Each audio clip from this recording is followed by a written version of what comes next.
Hi viewers, இன்னைக்கான வீடியோவில் என்ன நடக்கலாம்னு சொல்லிட்டு பார்க்கலாம். வீடியோக்குள்ளே போகிறதுக்கு முன்னாடி நம்ம சேனலை லைக் அண்ட் சப்ஸ்கிரைப் பண்ணிவிட்டு கொஞ்சம் சப்போர்ட் பண்ணுங்கள். வாங்க இப்போ வீடியோக்குள்ளே போகலாம். பூமி மட்டும்தான் உள்ளே மாட்டிருக்கா அப்படின்னு நினச்சி நம்ம நட்சத்திரா அந்த ஐஸ் ஃபேக்ட்ரி அப்படியே க்ளோஸ் பண்ணிட்டு போயிடுறாங்க. ஆனால் உள்ளே ககனும் இருப்பார். ககன் வந்து பூமியை பார்த்து பூமி எந்திரி அப்படின்னு சொல்லிட்டு கத்திட்டு இருப்பாரு. பூமி எந்திரிக்கிற மாதிரியே தெரியல.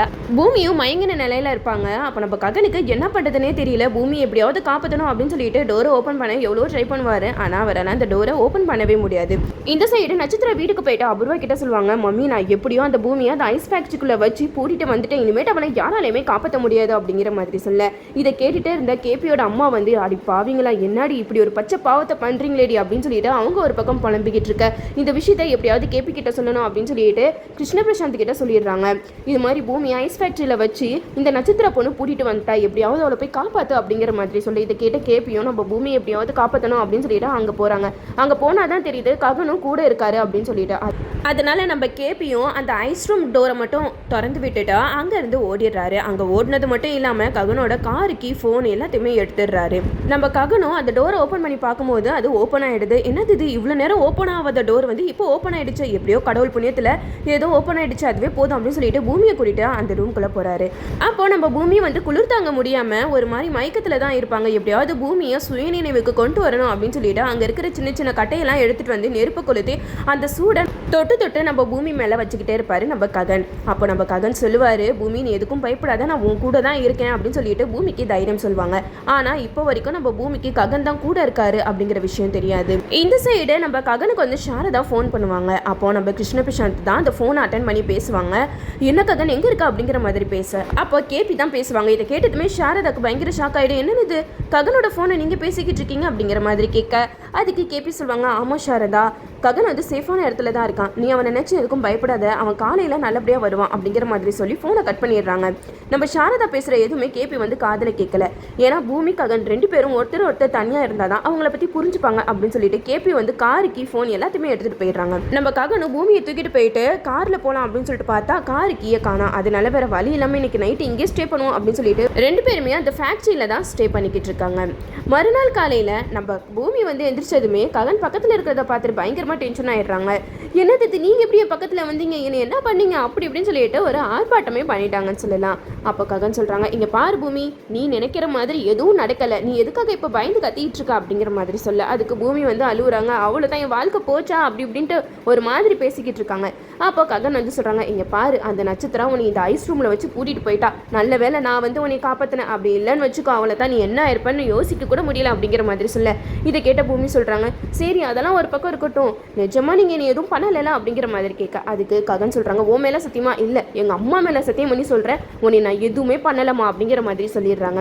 இதை கேட்டது தான் பூமிக்கு உயிரே வந்த மாதிரி இருந்துச்சு.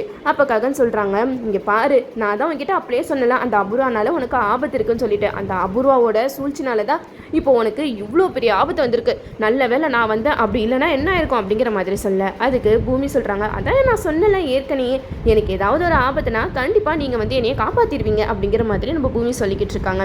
அப்போ நம்ம ககன் வந்து பூமி கிட்ட சொல்கிறாங்க, சரி வா நம்ம வீட்டுக்கு போகலாம் அப்படின்னு சொல்லிட்டு பூமி கையை பிடிச்சி அந்த ஷட்டரை இழுக்கிறாங்க. அந்த ஷட்ரு ஓப்பன் ஆகிடுது. அப்போ வெளியில் பார்த்தா இவங்க ரெண்டு பேரையும் ஃபோட்டோ பிடிச்சிட்டு மைக்கெல்லாம் வச்சுட்டு மீடியாக்காரங்க நின்றுட்டு இருக்காங்க. இதை பார்த்ததுமே நம்ம ககன் வந்து பயங்கர ஷாக் ஆகிடுறாங்க. மீடியாக்காரங்க கேள்வி மேலே கேள்வி கேட்டுட்டு இருக்காங்க. அவங்க கேட்குற கேள்விக்கெல்லாம் நம்ம பூமி பதில் சொல்ல முடியாமல் அழுதுகிட்டு இருக்காங்க. அப்போ ககன் சொல்கிறாங்க, உங்களுக்கெல்லாம் கொஞ்சம் கூட அறிவே இல்லையா, நான் வந்து இந்த பொண்ணை காப்பாற்ற தான் இங்கே வந்தேன், நீங்கள் என்னென்னமோ கேள்வி கேட்டுட்டு இருக்கீங்க அப்படிங்கிற மாதிரி பயங்கரமாக திட்டிகிட்டு இருக்காங்க. நம்ம பூமியை ககன் காரில் கூட்டிகிட்டு போயிடுறாரு. அப்போ நம்ம பூமி வந்து ககன் கிட்ட ஒன்றா சொல்லி புலம்பிட்டு வராங்க. இப்போ மீடியாவுக்குலாம் இந்த விஷயம் தெரிஞ்சிச்சு, அவங்க ஒன்றுக்கு பார்த்தா எழுதுவாங்களே, இப்போ என்ன பண்ணுறது ககன் அப்படின்னு சொல்லிட்டு புலம்பிட்டு வர, அதுக்கு ககன் சொல்கிறாங்க, இது எல்லாமே அந்த அபூர்வாவோட வேலை தான், அந்த அபூர்வாவை நான் ஒரு வழி பண்ணுறேன் அப்படின்னு சொல்லிட்டு பூமியை வீட்டுக்கு கூட்டிகிட்டு போகிறாங்க. அங்கே போனால் அபூர்வா நட்சத்திரம் எல்லாருமே ஹாலில் நின்றுட்டு இருக்காங்க. அப்போ அபூர்வா வந்து பூமியை பார்த்து செம்மையாக திட்டிகிட்டு இருக்காங்க. பூமி, நீ இந்த குடும்பத்துக்கு நல்ல பேர் வாங்கி கொடுத்துட்ட, மீடியாக்காரங்களாம் ஃபோட்டோ எடுத்தாங்களாமே, நீங்கள் ரெண்டு பேரும் எங்கே நைட்டு தங்குனீங்க அப்படிங்கிற மாதிரி கேட்க, இது கேட்டதுமே நம்ம ககனுக்கு செம்ம கோவம் வந்துடுச்சு. அபூர்வாவை வெளுத்து வாங்குறாங்கன்னே சொல்லலாம். அபூர்வா, கொஞ்சம் வார்த்தையை பார்த்து பேசுங்க, இது எல்லாத்துக்கும் காரணம் நீங்கள் தானே பூமியை ஆட்களெல்லாம் வச்சு கொல்ல பார்த்தீங்க, அந்த நேரம் பார்த்து நட்சத்திரம் இவளை ஐஸ் ரூம்குள்ளே பூட்டிட்டு போயிட்டா, நல்ல வேலையாக நான் அங்கே இருந்தேன், அதனால தான் இவளை காப்பாற்ற முடிஞ்சிச்சு, அப்படி இல்லைனா பூமிக்கு என்ன ஆயிருக்கும் தெரியுமா அப்படிங்கிற மாதிரி சொல்லிக்கிட்டு இருக்காங்க.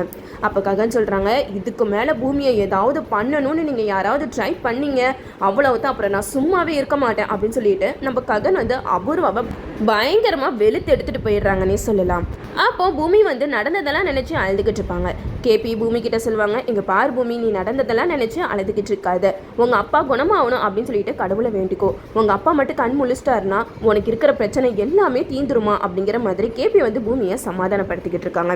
இந்த சைடு நம்ம அபூர்வா வந்து நட்சத்திரா போட்டு அடிக்கிறாங்க. எல்லாம் ஒன்னால தான், நீ மட்டும் அந்த ககன் கிட்ட பூமியை எங்கள் அம்மா கடத்திட்டாங்க அப்படிங்கிற விஷயத்த சொல்லாமல் இருந்திருந்தனா இன்னொரு அவளோட கதையை போட்டு தள்ளியிருக்கலாம், நீ எதுக்காக அவன் கிட்ட முந்திரிக்கட்ட மாதிரி முந்திட்டு சொன்ன அப்படிங்கிற மாதிரி கத்த.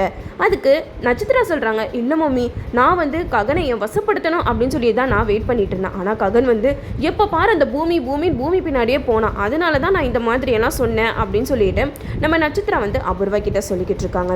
இதெல்லாம் கேட்டுட்டு அபூர்வா வந்து நட்சத்திரம் மேலே செம்ம கோவப்படுறாங்க. நீ மட்டும் என் பேச்சு கேட்டு நடந்திருந்தனா இப்போ இன்னொரு பூமியோட கதை முடிஞ்சிருக்கும், ககனை உனக்கே கல்யாணம் பண்ணி வச்சு தொலைஞ்சிருப்பேன், நீ உன்னோட அவசர புத்தினால இப்போ பாரு எங்கே வந்து நிற்கிதுன்னு அப்படிங்கிற மாதிரி நம்ம அபூர்வா வந்து நட்சத்திராவை பயங்கரமாக திட்டுறாங்கன்னே சொல்லலாம். இந்த சைடு அபூர்வோட சித்தி சொல்கிறாங்க, இங்கே பாரு அபூர்வா, நீ நினச்ச மாதிரியே பூமியை பழி வாங்கிட்ட, இப்போ மீடியாக்காரவங்களுக்குலாம் இந்த விஷயம் தெரிஞ்சிடுச்சு, அவங்க சும்மா இருப்பாங்க நீ நினைக்கிறியா, அந்த ககனையும் பூமியும் வெளுத்து வாங்கிடுவாங்க அப்படின்னு சொல்லிட்டு அபூர்வோட சித்தி சொல்லிக்கிட்டு இருக்காங்க. அதுக்கு நட்சத்திரா சொல்கிறாங்க, அப்போ என்னோட வாழ்க்கை என்ன ஆகுறது, இப்போ பூமிக்கு இந்த மாதிரி ஒரு நிலைமை அப்படின்னு தெரிஞ்சிச்சுன்னா அந்த ககன் சும்மா விட மாட்டான், ககன் வந்து பூமியை நான் தான் கல்யாணம் பண்ணிப்பேன் அப்படின்னு சொல்லிட்டு அவர் தானே முன்னாடி நிற்பாரு அப்படிங்கிற மாதிரி நட்சத்திரம் சொல்லிக்கிட்டு இருக்காங்க. அப்போ அபூர்வா சொல்கிறாங்க, ஆமாம் இப்போ வந்து சொல்லு, இந்த யோசனை எதுக்கு உனக்கு முன்னாடியே வரலை அப்படிங்கிற மாதிரி அபூர்வா நட்சத்திரம் கிட்ட சொல்லிக்கிட்டு இருக்காங்க. நம்ம ககன் வந்து ஒரு பக்கம் யோசிச்சுட்டு இருக்காரு, இந்த அபூர்வா பண்ணுறதெல்லாம் கொஞ்சம் கூட சரியே இல்லை, இவங்க போகிற போக்க பார்த்தா கண்டிப்பாக பூமியோட கதையை முடிக்காமல் இருக்க மாட்டாங்க போல, அதுக்காக நம்ம ஒரு வழி பண்ணியாகணும், பூமியை சீக்கிரமாக கல்யாணம் பண்ணணும், சீக்கிரமாக கல்யாணம் பண்ணி நம்ம வீட்டுக்கு கூட்டிகிட்டு வந்தால் தான் பூமிக்கு வர ஆபத்துலேருந்து நம்மளால் அவளை காப்பாற்ற முடியும் அப்படிங்கிற மாதிரி ககன் வந்து மனசில் நினச்சிக்கிட்டு இருக்காரு. சாரதா கிட்ட எல்லா விஷயத்தையுமே சொல்கிறாங்க, அபூர்வா பூமியை கொல்ற அளவுக்கு போயிட்டாமா, இதுக்கப்புறம் பூமி அந்த வீட்டில் இருக்கணுமா அப்படிங்கிற மாதிரி நம்ம ககன் வந்து சாரதா கிட்ட சொல்ல, அதுக்கு சாரதா சொல்கிறாங்க, வேற என்ன ககன் பண்ண முடியும், அவளோட அப்பாவோட வீடு அவள் அங்கே தானே இருந்தாகணும், அவள் இங்கே வந்தால் உன்னை கல்யாணம் பண்ணிட்டு தான் வரணும், அப்படி இல்லைன்னா அவள் மேலே எல்லாரும் பழி சொல்லிக்கிட்டே தான் இருப்பாங்க ககன் அப்படிங்கிற மாதிரி நம்ம சாரதா வந்து ககன் கிட்ட சொல்கிறாங்க. இதெல்லாம் கேட்ட ககன் வந்து சாரதா கிட்ட சொல்கிறாங்க, நான் சீக்கிரமாகவே பூமியை கல்யாணம் பண்ண போகிறேன் அப்படின்னு சொல்கிறாங்க. இதை கேட்டதுமே சாரதா ரொம்பவே சந்தோஷப்படுறாங்க. என்ன ககன் சொல்கிற அப்படிங்கிற மாதிரி கேட்க, அதுக்கு ககன் சொல்கிறாங்க, ஆமாம்மா, எனக்கு பூமியை பிடிச்சிருக்கு, அதே மாதிரி பூமியும் என் மேலே அளவு கடந்த காதல் வச்சிருக்கா, அதனால நான் அவளை கைவிடுற மாதிரி இல்லை, அவளையே நான் கல்யாணம் பண்ணிக்க போகிறேன் அப்படிங்கிற மாதிரி சாரதா கிட்ட சொல்லிக்கிட்டு இருக்காங்க. இந்த சைடு ககன் அது பூமியை காப்பாற்றினதை நினச்சி அபூர்வா பயங்கர டென்ஷனில் இருக்காங்க. நீ வெளியில் இருந்தால் தானடா பூமியை காப்பாற்றிக்கிட்டே இருப்ப, இப்போ பாரு உன்னை நான் எப்படி ஜெயிலில் தள்ளுறேன் அப்படின்னு சொல்லிட்டு அபூர்வா வந்து ஒரு பிளானை பண்ணுறாங்க. அபூர்வா மீடியாக்காரங்க கிட்டலாம் சொல்கிறாங்க, இந்த மாதிரி என்னோட பொண்ணை ககன் கடத்திட்டு போயிட்டான் அப்படின்னு சொல்லிட்டு கம்ப்ளைண்ட் பண்ணுறாங்க. அந்த கம்ப்ளைண்ட்டை எடுத்துகிட்டு போலீஸும் ககனை வந்து அரெஸ்ட் பண்ணிட்டு போயிடுறாங்க. அப்போ ஜெயிலில் வச்சு அபூர்வா வந்து ககன் கிட்ட சொல்கிறாங்க, பாத்தியா நீ உள்ள நான் வெளியில், இதுக்கு தாண்டா இவ்வளோ நாளாக நான் ஆசைப்பட்டேன், இனிமேட்டு உன்னை காப்பாற்றுறதுக்கு யாராலையும் வர முடியாது, அது மட்டும் இல்லாமல் நீ உள்ளே இருந்தால் தான் எனக்கு பூமியை போட்டு தள்ளுறதுக்கு ரொம்ப வசதியாக இருக்கும் அப்படிங்கிற மாதிரி சொல்ல, இதை கேட்டதுமே ககன் வந்து பயங்கரமாக டென்ஷன் ஆகிடுறாங்க. இங்கே பார் அபூர்வா, என்ன மீறி நீ பூமியை எதுவுமே செய்ய முடியாது, அப்படி செஞ்சனா அப்புறம் நான் மனுஷனாகவே இருக்க மாட்டேன் அப்படின்னு சொல்லிட்டு ககன் வந்து கத்திக்கிட்டு இருக்காங்க. இதை கேட்ட அபூர்வா வந்து அங்கே இருக்கிற அதிகாரிங்க கிட்ட என்ன சொல்கிறாங்க, இவன் என்னையவே கொன்றுவேன்னு சொல்லிட்டு மிரட்டுறான், இவனுக்கு உங்கள் ஸ்டைலில் நீங்கள் என்ன காட்டணுமோ காட்டுங்க அப்படிங்கிற மாதிரி சொல்ல, இதை கேட்ட போலீஸ் எல்லாம் ககனை போட்டு அடின்னு அடிச்சிடுறாங்க. இதோட இந்த ப்ரோமோ முடிச்சிருக்காங்க. என்னோட ரிவ்யூ உங்களுக்கு பிடிச்சிருந்தா லைக் பண்ணுங்கள், மறக்காம நம்ம சேனலை சப்ஸ்கிரைப் பண்ணிடுங்க.